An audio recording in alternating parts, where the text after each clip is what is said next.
Okay, picture this. Nearly 500 years ago, two cities witnessed something so bizarre, so out of this world, that they were like, yep, must be aliens having a showdown in the sky. Sounds crazy, right? Well, in the 1500s, the residents of Nuremberg and Basel reported seeing some seriously strange celestial phenomena. So strange, it was actually written down for future generations to scratch their heads over. But were these sightings the first ever recorded UFOs? Or was it something even weirder? Buckle up, because today we're going down the rabbit hole of these mind-blowing events. But how deep does this rabbit hole go? From 1561 and 1566, the UFO battles. I'm excited, you're excited. That still leave scientists and historians like, huh?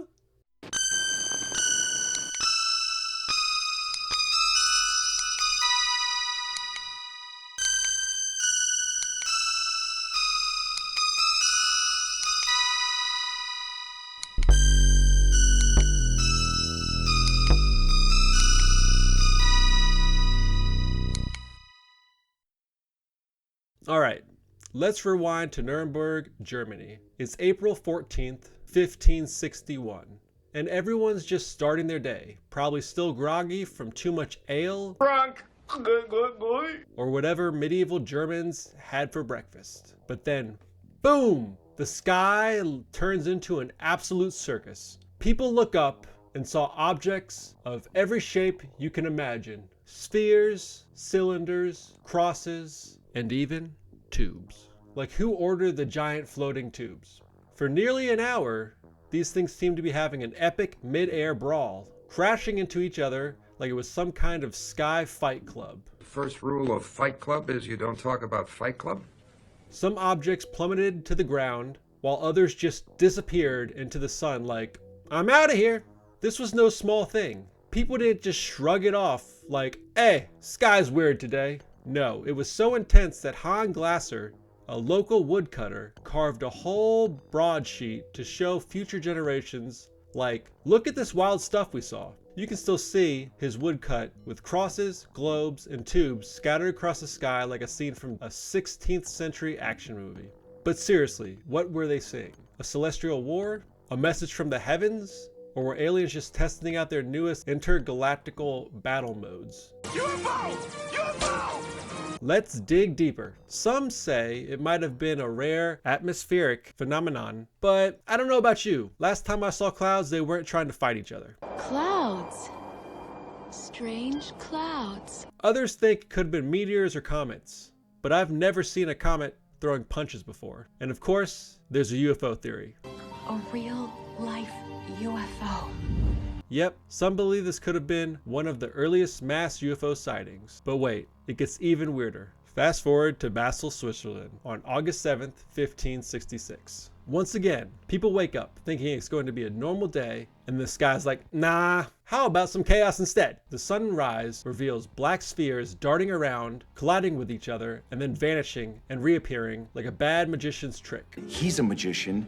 Go double magician. This wasn't just a couple of black dots. They were full-on chaotic, Mortal Kombat mode. It's a Norwegian knockoff of Mortal Kombat. The event was so freaky, Samuel Kakias, a local historian, was like, y'all need to know about this. He chronicalized how these black spheres zoomed around like they had somewhere to be, moving erratically, and just like Nuremberg, the folks in Basel were left staring up at the sky, going, what on earth? Or not on earth, just happened. But here's the twist. While Nuremberg looked like a battle, Basel's event was more ominous. People started to wonder, was this a divine warning? Or were we about to get hit with a medieval apocalypse? All is revealed. Alright, so what exactly were these people witnessing?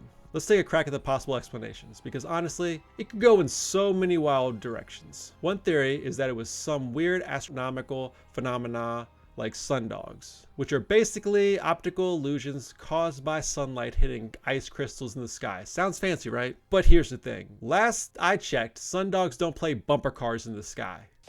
My bumper car's not working. Then there's the meteor shower theory. But again, meteors don't tend to form crosses or tubes. It's like they're trying to fit a square peg into a round hole.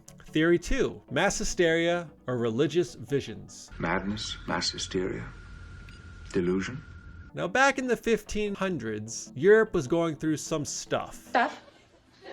What stuff? Like a lot of religious and political drama. So some historians think these sightings were influenced by mass hysteria or collective visions. Maybe the stress of the Reformation had people seeing things in the sky and saying, it's gotta be a sign from God. Hey, it's a sign! Repent, or the flying orb shall smite thee. Theory 3. Try saying theory 3. It doesn't sound right. Theory 3. UFOs. UFOs?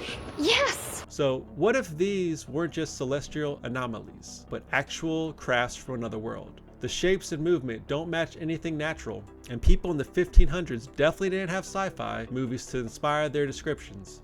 Cue the X-Files music. It was like some shit from the X-Files, man.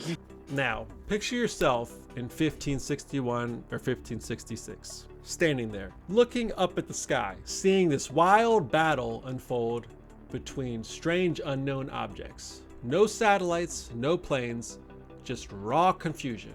How would you feel? Amazed? Terrified? Hey, no, don't panic! Or just deeply unsettled? It's easy to say it was probably nothing now, but what if these people were right? What if they really saw something extraordinary that defies everything we think we know?